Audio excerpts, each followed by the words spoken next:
Tired of cursor messing up your app because of Claude's low context window?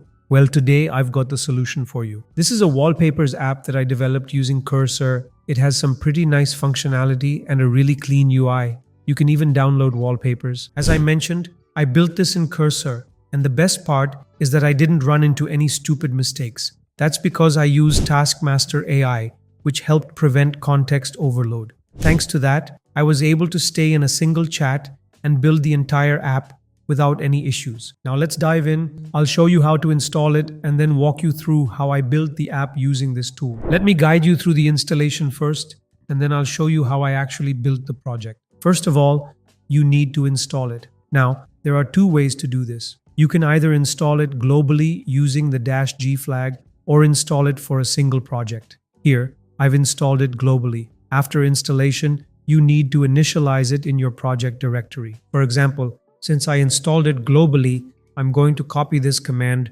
open my terminal, and you can see that I'm in the root directory of my project called macwall. I'll just paste the command and it will start initializing the project. First, you need to enter your project name and then your project description. The project description isn't really related to the functionality of the tool. It's just a simple description of what you're building. Next, you'll enter the project version. Just press enter here and it will default to version 1.0. After that, it will ask if you want to continue with these settings. Once confirmed, it will set up the necessary files for the tool to run. Now that the initialization is complete, we can actually open this project in Cursor using this command. And as you can see, it has opened. Now, let me guide you through how I used it and how you can use it as well. After you've opened the project in Cursor, the first step is to rename the .env example file to .env.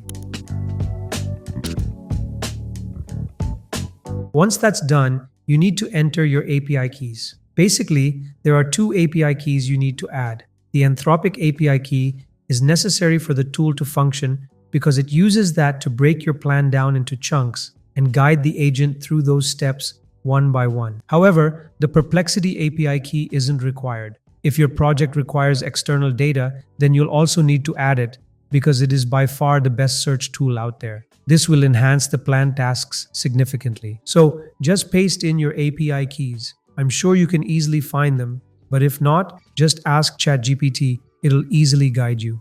Once you've done that, just save the .env file. Now this is how you actually start using the tool. The first thing you need to do is brainstorm with your agent. The way I start is by prompting it to discuss the app idea and not edit or create any files yet. This ensures that we can properly discuss the app concept. I'll be building a wallpaper app using the Unsplash API. Once I provide the idea, the Cursor agent generates a well-structured plan for implementation. It suggested using Next.js, which happens to be my favorite framework. It also outlined other functionalities and the overall structure of the app, which was really helpful. Now, after discussing your app with the agent, you can further refine the plan. For example, if you want changes in the plan, you can discuss it with the agent and it will update it accordingly.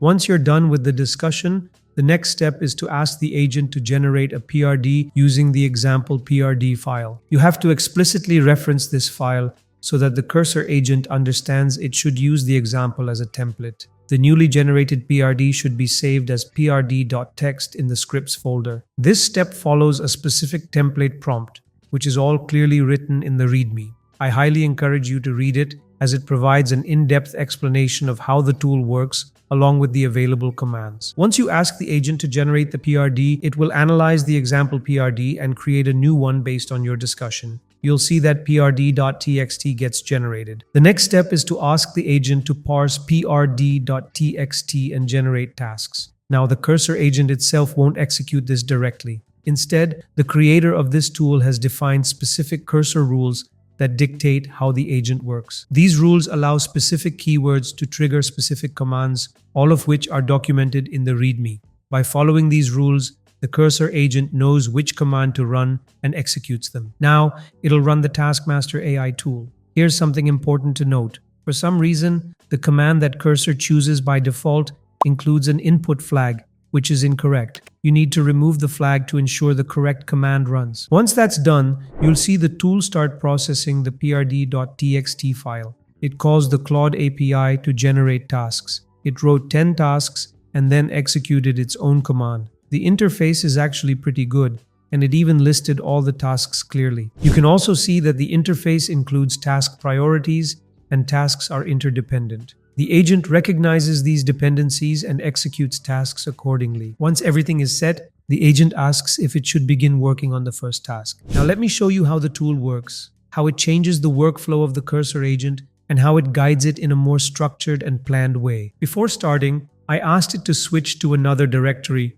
the front-end directory, and start working from there. It acknowledged that and proceeded accordingly. However, there was a network error during the installation of the Next.js app. This is where these types of prompts come in. I asked it to check its progress on the tasks and then continue. What it did was list its own tasks, check the progress, and determine which task it was currently on.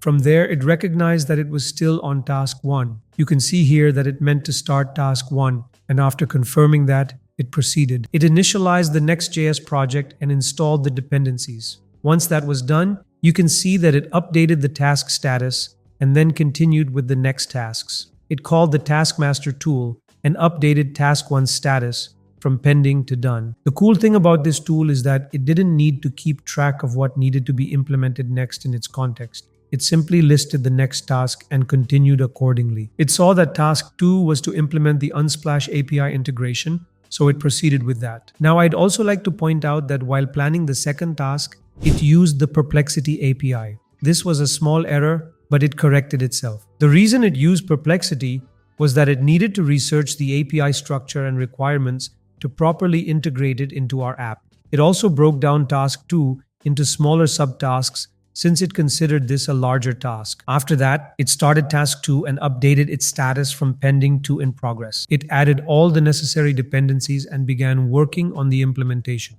Right now, it's asking for my approval to continue. It's currently on task 2.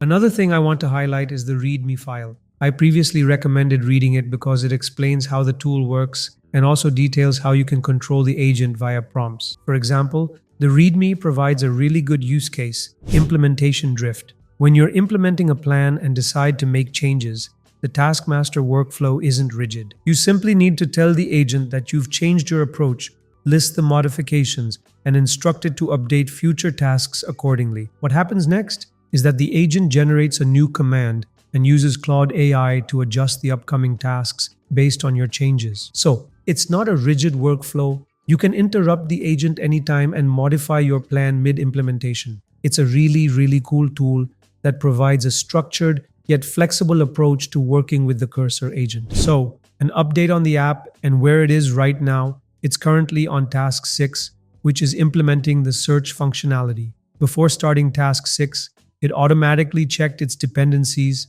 and found that it relied on tasks 2 and 3. You can complete tasks in a non-linear manner as well, but the dependencies for each individual task must be completed first. Aside from that, all previous tasks were broken down into smaller chunks using the Claude API. I'll also show you the Claude usage at the end. It's actually not that expensive. So it's really cool how this tool structures your development cycle while keeping costs low. Now let me show you what it has accomplished so far. Alright, so this is the app in its current state. You'll notice that the wallpapers are repeating. There's a reason for that, which I'll explain in a moment. Other than that, the filtration system has been added, the search functionality is in progress, and the wallpaper model has been implemented. We can also download wallpapers now. As for why the same wallpaper keeps repeating, it's due to API limits. Right now, I can only request about 50 images per hour, so I asked it to fetch just one image and repeat it for now. This is a temporary workaround. At the end, I'll switch it up. There are also different pricing tiers for this API, just like with other APIs, so I'll decide later whether I want to upgrade or stick with the free tier. This is where it has reached now. It's currently on task 7. The remaining tasks aren't really that critical. They're mostly focused on performance optimization. analytics, and the color-based filtering system. So I figured we'd wrap up the video at task 7. Overall, the UI looks really nice. You can search for wallpapers, use the filtration system, and download wallpapers as well. So it's a really solid app now. I have to say, even though this isn't a huge app, meaning the chances of messing it up without the tool were already pretty low. Using this tool completely eliminated errors. And by errors, I mean those stupid mistakes where I'd have to go back, reprompt it, tweak the UI over and over, or open a new chat. And the proof is right here. It has been prompting me to start a new chat for a while now, yet all 7 tasks were completed in the same chat. The reason it didn't run into context overload is because it didn't need to hold on to all the information at once. It broke everything down into steps and executed them sequentially. And honestly, this is exactly how real development cycles work. We follow a step-by-step process, define dependencies, and then develop the software accordingly. Task 7 was about implementing API caching, and that's now done as well. You can see that instead of the same wallpaper repeating, we now have different wallpapers. So that's cool. I also told you I'd show you the usage, so here it is. This is the usage for 7 tasks, which, in my opinion, isn't that much because it actually breaks things down into a step-by-step workflow and provides a proper interface to track changes. It's not like a single TXT file, it actually offers a pro system. So yeah, definitely worth it in my opinion. Overall, it's a really awesome tool. Definitely give it a try. It's not hard to set up, you just need to do 2 or 3 things. Install it, set up your API keys, and that's pretty much the only slightly tedious part. After that, Cursor Agent takes care of everything. I highly recommend reading through the readme.md because it gives some great insights into how the tool works and what commands you can use. That's a wrap. Hopefully this helped you see just how powerful this tool can be when paired with Cursor. It takes a lot of the manual work out of the process and makes everything way more efficient. If you found this useful, consider dropping a super thanks. It really helps us out. And don't forget to subscribe to stay updated. Catch you in the next one.